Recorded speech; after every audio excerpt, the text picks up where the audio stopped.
Bone Chill, written by Kevin M. Folliard for the book More Christmas Terror Tales, illustrated by J.T. Malloy, and read by David Lanzafame. On Christmas Eve, Dr. Gunther Holloway settled into a wing-back chair in his study and pored over his latest scientific journal.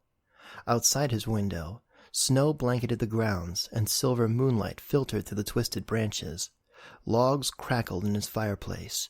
Embers escaped up the chimney like swirling fireflies. Dr. Holloway was entrenched in a fascinating study on the reaction times of caffeinated mice when a frantic rapping sounded at the door. He huffed, slapped his article on the side table, and hurried to the front hall. The tapping continued. "One moment!" Dr. Holloway unlatched the gilded locks, opened the door, and gaped in bewilderment. Standing on his front stoop, offering a donut-shaped green and red speckled fruitcake, stood a lanky skeleton with bones as white as the piling snow. The skeleton's jaw grinned, its shadowy eyes sockets stared, bony fingers clutched the cake platter. "Good evening.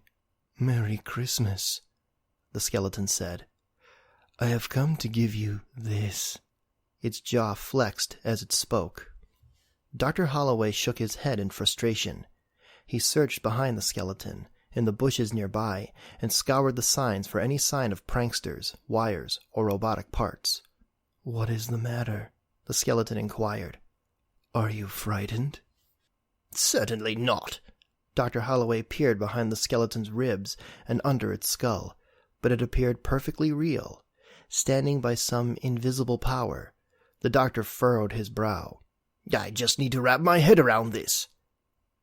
"I am a skeleton." "Obviously," Dr. Holloway scoffed. "I have come to provide a gift." The skeleton's spidery white fingertips gestured to the cake.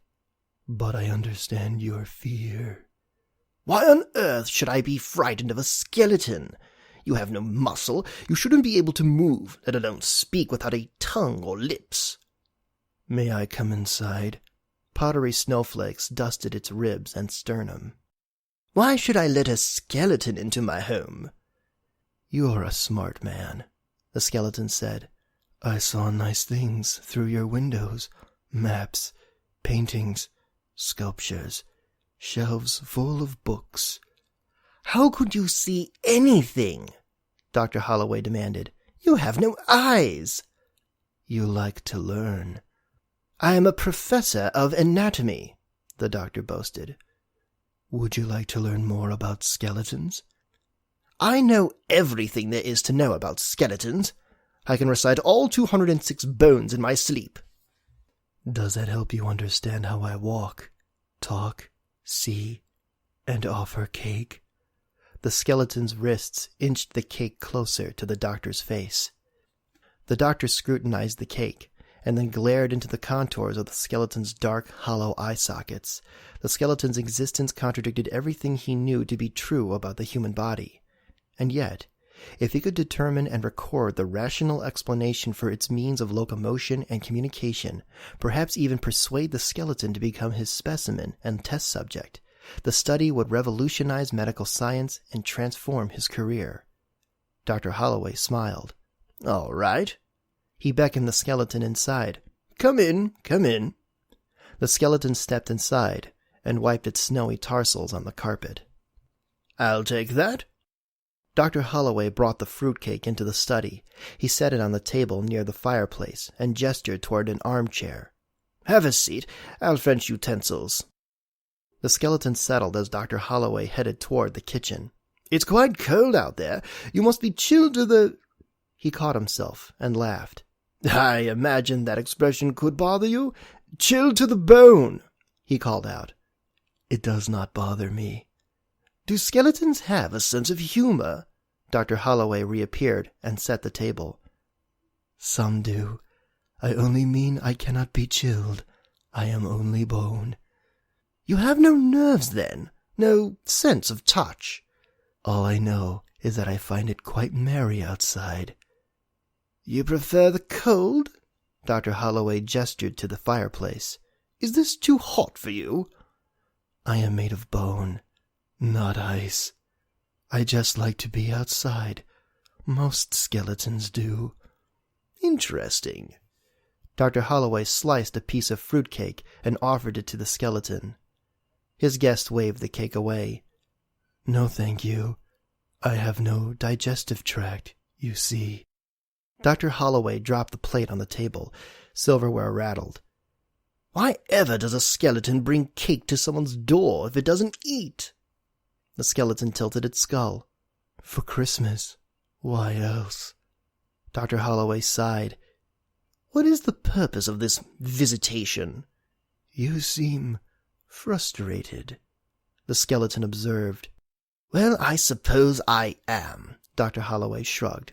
I was enjoying reading in my cozy study when, if you'll excuse my bluntness, a rather inappropriately grim guest interrupted an otherwise pleasant holiday. Why read alone on Christmas Eve? The skeleton inquired. Have you no friends? Dr. Holloway rolled his eyes. An encounter would have been downright charming on Halloween. I am quite content on my own, if you must know. People are never alone, the skeleton said. Is that what you wish? To be alone on a holiday? I'm not trying to hurry you back out. At least stay and explain yourself for a bit more before you go. What is your name? My name? The skeleton scratched its mandible. I have no name. I am a skeleton. We've covered that part, haven't we? The doctor groaned. Surely you had a name when you were alive, covered in flesh and filled with blood. The skeleton pointed to its skull. A brain was in there, and it had a name, but that was not my name. I do not recall much about that person. Where did you come from? The cemetery? The morgue? Why are you wandering about? I sense a kindred spirit in you.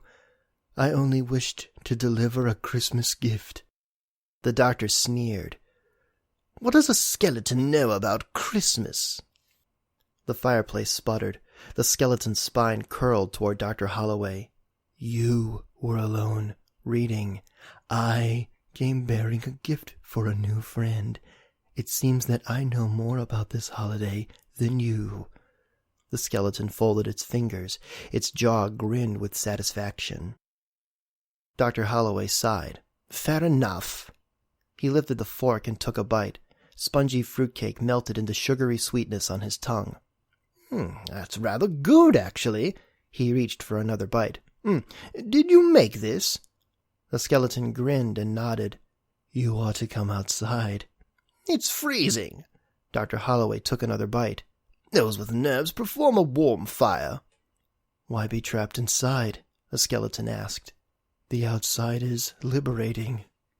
I'm not a total curmudgeon, Dr. Holloway said between bites. I'll take a walk tomorrow morning when the sun is shining. Not tomorrow, the skeleton insisted. Come outside, now. Dr. Holloway stopped chewing. He set his plate on the table with a clank. This is better than fruitcake has any right to be. What's in it? The skeleton smiled. Fruit and cake. I would like you to come out. Outside, yes. Dr. Holloway stared into dark sockets. Why do you keep saying outside? Why are you still inside? His guest inquired. Dr. Holloway glared. You're quite the aberration, you know. Until you arrived, I had understood absolutely everything just fine. Is that a problem? The skeleton asked. You're not going to tell me where you come from? Is it necessary for you to know? The doctor stood and pointed to the door. I am afraid you've overstayed your welcome, skeleton. You promised a fascinating learning experience, and so far you have answered my every question with another question. Either start educating me about magic Christmas skeletons, or go back to your precious outside. The skeleton stood. Join me. It reached toward Dr. Holloway. A terrible aching sensation crept into Dr. Holloway's bones. Pain bolted through his limbs. Muscles twitched. Joints cracked, popped, and twisted. Chills shuddered along his spine. A throbbing headache exploded in the doctor's skull. Screams snagged in his throat. Teeth clattered.